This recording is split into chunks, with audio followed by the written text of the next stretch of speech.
संस्पृशेत। हमारे ब्रज के भक्त हुए कृष्णदास, नित्य ठाकुर जी को माला पहनाते थे अपने हाथ से।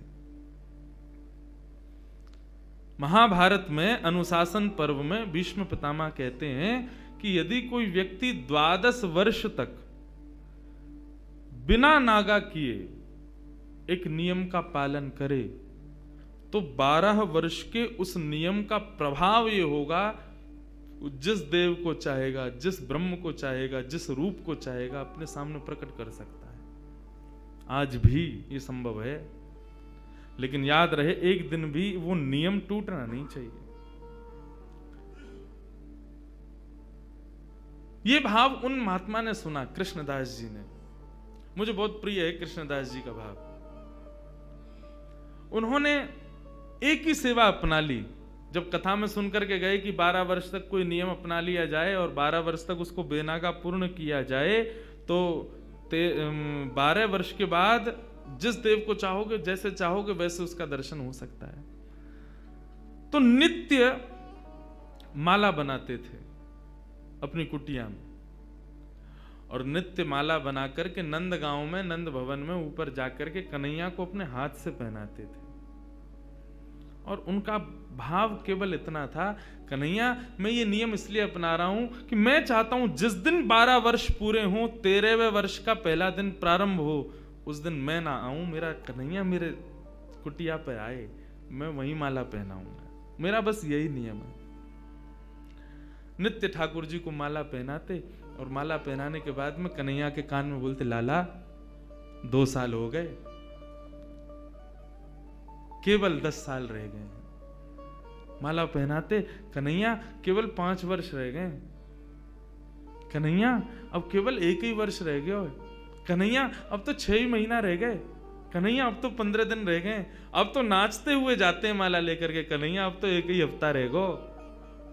रोज माला पहना में, गर्मी पड़े, सर्दी हो, वर्षा हो, खांसी हो, जुकाम हो, बुखार हो, नहीं छोड़ते थे अपना नियम। आज विश्राम दिवस, 12वां वर्ष का अंतिम दिन, ठाकुर जी के सन्मुख गए, माला गले में धराई, लाला सेवा पूर्ण भई अब मोरी, अब मेरी सेवा पूर्ण, प्रतीक्षा करूंगो, कल 13वें वर्ष को पहला दिन है, तू आइयो, तेरे काजे देख 56 भोग बनाऊंगो, तेरे काजे बढ़िया जो है माला बना के रखूंगो, एक सेज सजा के रखूंगो, ने एक देर पौड़ जाइयो मेरे पास, ने एक मोसो बतिया लियो, और लाला तू को जितनो समय मिले तू उतनी देर को आइयो, लेकिन आ जाइयो। और प्रणाम करके उल्टे पांव जा रहे हैं। बोले कि इसका मतलब क्या है? बोले अब कल मैं आऊंगा नहीं, और लाला तू नहीं आयो ना तो जीवन में भूल जाइयो कि मैं कभी आऊंगा। नंदगाम में और नंद भवन में ये मेरा अंतिम प्रवेश है। और प्रणाम करके दिल्ली को चले गए। 56 भोग सजाए, दुनिया भर की सामग्री बनाई, सुंदर सुंदर माला तैयार करी, एक कन्हैया की, बाकी के सबरे ग्वाल बालन की। बोले बछड़ा बछिया आमेंगे संग में, उनको माला पहनाऊंगा, उनके का जो भंडारो है उनके काज भी 56 भोग सजाऊंगा। सबके लिए सब तैयार किया। 13वें वर्ष का जब पहला दिन प्रारंभ हुआ, सुबह से ही राह तक रहे, कन्हैया आ रहे होगो, श्याम सुंदर आ रहे होगो, नंद नंदन आ रहे होगो। अभी श्रृंगार को समय भयो है, धूप की छांव से पता कर लेते हैं कि अभी कौन सा समय चल रहा है। अभी श्रृंगार को समय भयो होगो, अरे लाला व्यस्त होगो, श्रृंगार करके और फिर बाकी बाद प्रसाद पाके फिर आवेगो। अभी भी नहीं आयो, कोई बात ना, राजभोग पाके आवेगो, गैया चराते हुए चुपके ते आ जाएगो मेरे पास। अपने मन को सांत्वना दे रहे हैं। दोपहर का समय हुआ, सूर्य बिल्कुल ऊपर, राजभोग का समय चल रहा है। कन्हैया आ रहे होगो, बार बार जामे गुलाब जल लेकर के और छींटे मार करके आ जामे। थोड़ी देर में धूप के ताप से, गुलाब जल से वो पृथ्वी फिर से सूख जाती, ठाकुर जी नहीं आए। गैया चरा के दूर चलोगे होगो, शाम को आवेगो, लौटते समय आ जाएगो, 4 बजे आ जाएगो। सूर्य अस्ताचल को जा रहा है और प्रतीक्षा कर रहे हैं। कन्हैया आ रहे होगो, गुलाब जल को छींटा करें, बार बार माला पे जल छिड़क दें, कहीं कोई मक्खी बैठ नहीं जावे 56 भोग पे, वाको विचार करें और फिर देखने लगे कन्हैया आ रहे होगो, नहीं आए श्याम सुंदर। कोई बात ना है, शाम को ओलाई करवा करके और फिर रात्रि को प्रसाद पाके कन्हैया फिर आवेगो, तब भी नहीं आए। शयन का समय हो गया, बाबा एक टक बस बैठे हैं, कन्हैया आ रहे होगा। है सके नंदरानी यशोदा नंद बाबा को शयन करवा के आवेगो। रात्रि हो गई, नहीं आए ठाकुर जी। कृष्णदास जी मुस्कुराने लगे। 12 साल से एक टक बिना नागा किए अपने नियम में लगा हूं, आज तक कुछ नहीं मांगा कन्हैया से, केवल ये मांगा कि मेरी कुटिया पे आ जाइयो, मेरे हाथन से माला पहनो, वामू श्रम है रोया को। तुरंत अपने 56 भोग को पूरा एक पोटला बनायो, माला उठाई, सब सामान वहां से तुरंत धर लियो और कुटिया में तालो लगा करके बाबा निकल गए नंदगांव से।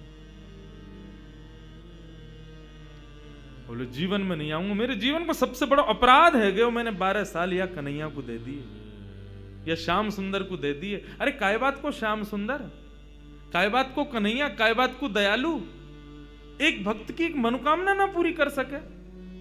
ना रहनो अब यहां पे। जैसी जाने लगे तो मार्ग में गायों का झुंड जा रहा था। जैसे उस झुंड में प्रवेश करने लगे, सोचते हुए जा रहे हैं, कुछ विचार नहीं हो रहा है। जैसे भीतर प्रवेश करने लगे, इतने में ही एक ग्वारिया आया और ग्वारिया ने आकर के हाथ पकड़ो, बाबा बाबा बाबा गैया चढ़ जाएंगी ऊपर। पीछे मुड़ करके देखो तो नन्नो सो एक बालक, ऊंची धोती पहनी, सिर पर स्वाफा पहनो भयो है और एक लठिया को अपने कंधा पे लगा करके वापस दोनों हाथन को टांग करके और बाबा के पास आयो है। बाबा गैया चढ़ जाएंगी, अभी मत जाओ, गैयान को जान दो पहले। बाबा बोले कौन की गैया है ये? बोले नंद बाबा की गैया हैं। कितनी गैया और हैं? बोले अभी बाबा बहुत हैं। कितना समय लगेगा? बोले बाबा अभी समय लगेगा, इन्हें सबन ने जान दो, फिर तुम चले जाइयो, तब तक यहाँ बैठ जाओ, आ जाओ, नेक मोते बतिया लो। बाबा बैठ गए, पूछने लगे कहां से हो, क्या हो, कैसे, कहा, सब बात चलन लगी। बोले वो सब बाद में बताऊंगा बाबा, ये बताओ यहाँ में तो देसी घी की सुगंध आ रही है, या मैं कहा धरो भीतर? बोले अब कहा बताऊं तो को, ये छलिया माखन चोर ऊपर बैठो का कपटी एक नंबर को, या के काजे 56 भोग बनायो, आयो नहीं, जा रहा हूं छोड़ छाड़ के। बाबा तो फिर या को का करोगे? बोले आप का करूंगा, नेक दूर जाके मैं खा लूंगा। बोले नेक दूर जाके का खाओ, यहीं खा लो, नेक नेक मुंह को दे दियो। बाबा बोले हाँ ठीक है भाई, चल यहीं खा लें। पोटली खोल करके सब निकाल के सामग्री और बाबा ने खाई। ले तू भी ले ले। बाबा मेरे हाथन में गोबर लग रहा है, गंदे हरे, धोबे जानो पड़ेगो, कहां ते जल लाऊंगो? तो कैसे होगी? बोले आप खवाए दो ना अपने हाथ से। बाबा बोले अच्छा, ऐसे ही तेरो स्वामी ऐसी सबरे गांव के बहु सेवा करवावे, तुम सेवा करवा लो। जान भी प्रेम ते ना दे रहे मुंह को, अब वो अपनी सेवा करवावे गो। पूरा गांव ही 100 है। बाबा एक स्वयं पामे और प्रभात सेवा ग्वारिया को पवा में, फिर स्वयं पामे, फिर ग्वारिया को पवा में। पवाते पवाते पवाते बाबा ने जैसी ग्वारिया को देखो, नेत्र लाल पड़ गए, नेत्रों से अश्रुधार बह रही है। बोले अब रोका ही को रोए? बोले मैं यहां मारे रो रहा हूं बाबा, तुमने आज माला ना धराई मुंह को। बाबा ने कही कौन है तुम? इतने में ठाकुर जी खड़े भये, श्याम स्वरूप प्रकट भयो, मोर मुकुट प्रकट भयो, लकुटी प्रकट भई, वंशी प्रकट भई। ठाकुर जी को सर्वांगन स्वरूप प्रकट है गयो और प्रकट है करके बाबा को दर्शन देने लगे। बाबा मैं आ गयो, प्रसाद पा लियो, ले माला पहना मुंह को। आज मेरो पूरे दिन मन ना लगो, क्योंकि 12 साल ते रोज तेरे हाथन की बनी माला नित्य मेरे अंग को स्पर्श करती। मुंह को ऐसा ना लगता कि माला स्पर्श कर रही है, मुंह को लगती कि मेरो कृष्णदास मुंह से लिपटो भयो है। आज पूरे दिन व्याकुल रहो बाबा, में मुंह को जल्दी अपनी माला पहना, और तू माला पहना के आज मेरो आलिंगन कर ले।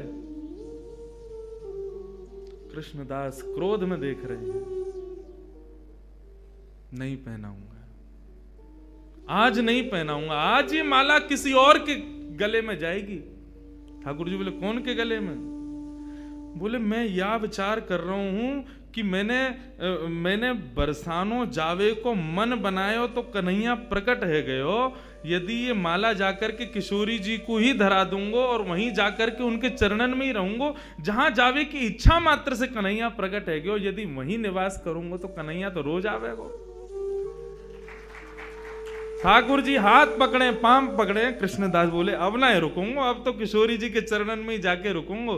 सीधे दौड़े, पीछे पीछे ठाकुर जी दौड़ रहे, अरे बाबा रुक जा, अरे नेक रुक जा, मेरी सुन तो ले। बोले जो कहनी है मां अदालत में आके पेशी करियो, अब तो मैं वहीं रहूंगा। दौड़ करके गए और जाकर के सबसे पहले अपना नाम बदलो, अब ते मैं राधा दास। किशोरी जी के चरणन में जाकर के माला धरा दी और जैसे ही प्रणाम करके किशोरी जी को देखो है तो वही किशोरी जी में श्याम सुंदर, वही श्याम सुंदर में किशोरी जी, ऐसा भाव उनके सामने प्रकट है गए।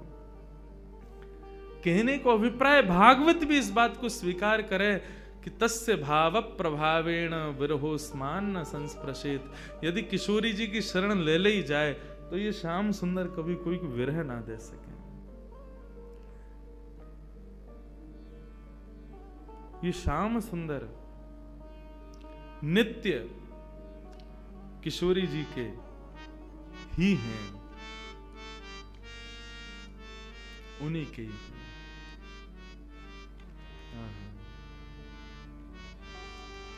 ऐसे किशोरी जी को हम बारंबार प्रणाम करें, बारंबार वंदन करें, वो हम पे कृपा करें।